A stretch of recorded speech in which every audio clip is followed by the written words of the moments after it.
The Medellín Cartel. In the 1980s, Pablo Escobar didn't just run a business, he was a one-man hostile takeover of an entire country. His Medellín cartel was sending 15 tons of the white stuff into the U.S. daily, earning so much cash they spent $2,500 a month on rubber bands just to hold it all. Their biggest problem wasn't law enforcement, it was rats eating their stockpiled money. Escobar's business philosophy was simple: plata o plomo, silver or lead. It was a very direct form of employee and government feedback. He built a private zoo with hippos while sending an explosive message via commercial airline to get one guy. Not exactly a subtle approach to human resources. They were the original kings of the marching powder, and their reign proved that if your product is popular enough, you can get away with almost anything. The Yakuza. In Japan, organized crime has better corporate structure than most startups. The Yakuza have office buildings, business cards, and even fan magazines because nothing says legitimate enterprise like a glossy monthly about your favorite extortionists. Their code is a twisted version of samurai honor, which apparently includes a very strict policy on apologies. A minor screw-up is punished by yubatsumi, chopping off your own finger joint. It's a memorable, if painful, way to say, my bad. Their full-body tattoos are less a fashion statement and more a permanent, agonizingly applied LinkedIn profile. They even perform charity work after earthquakes, a brilliant PR move to distract from their usual business of unconventional fundraising and running the world's oldest profession. Their honor code is flexible enough to allow racketeering, but heaven forbid you use the wrong honorific when addressing a boss. The Crips and Bloods. It all started in the late 60s when some kids in South Central LA decided to form a club for protection. Then another club formed in opposition. Then they picked colors. The Crips chose blue, the Bloods chose red, and for the next 50 years they've been engaged in the world's most violent disagreement over neighborhood aesthetics. Wearing the wrong color in the wrong place became a fatal fashion faux pas. Their business model, fueled by the rock-based economy, was significantly less organized than the mafias, operating on a simple principle: if you're standing on our corner, you'd better be wearing our color, or you're going to have a very bad day. It's a tragic generational story of a rivalry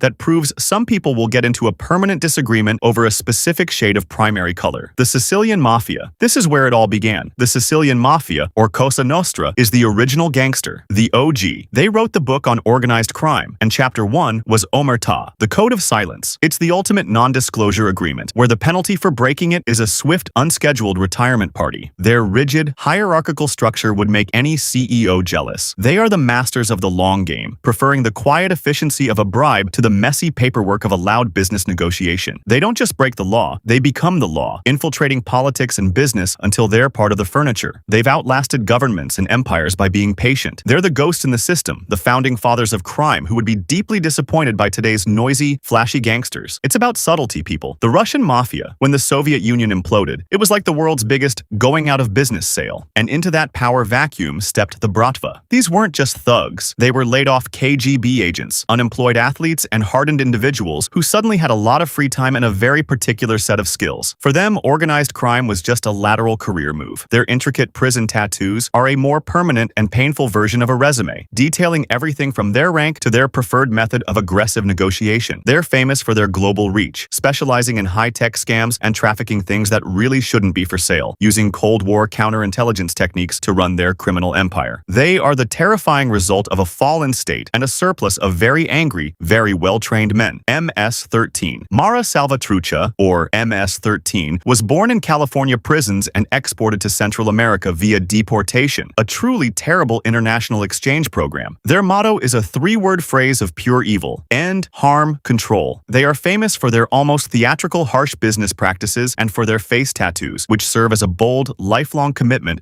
to never having to sit through a boring job interview. Their business isn't really profit, their business is fear. They recruit vulnerable kids, offering a sense of belonging in exchange for absolute, terrifying loyalty. Once you're in, the only way out is in a body bag. They are less a criminal enterprise and more a social club with a dress code, a terrifying reminder that some people just want to watch the world burn. The Camorra. If the Sicilian Mafia is a well-run corporation, the Camorra of Naples is a chaotic, multi-level marketing scheme fueled by espresso and rage. It's a network of over 100 clans, all of whom seem to hate each other, making for a very exciting, if short, career path. Their grip on Naples is so tight they control the trash collection, and in a stroke of evil genius, they use that power to create a side hustle, illegally getting rid of toxic materials, poisoning their own backyard for profit. It's an aggressive and frankly innovative approach to recycling. They operate in broad daylight, treating public streets like their personal boardrooms. They are the living embodiment of chaos, a crime syndicate that proves you don't need a plan when you have enough spicy toys and a complete disregard for for public health, the Sinaloa Cartel. After Pablo Escobar's fiery exit, the game needed a new CEO. Enter the Sinaloa Cartel, led for years by the Houdini of crime, El Chapo Guzman. These guys are logistical wizards. They operate fleets of narco subs and built the world's first air-conditioned tunnel under the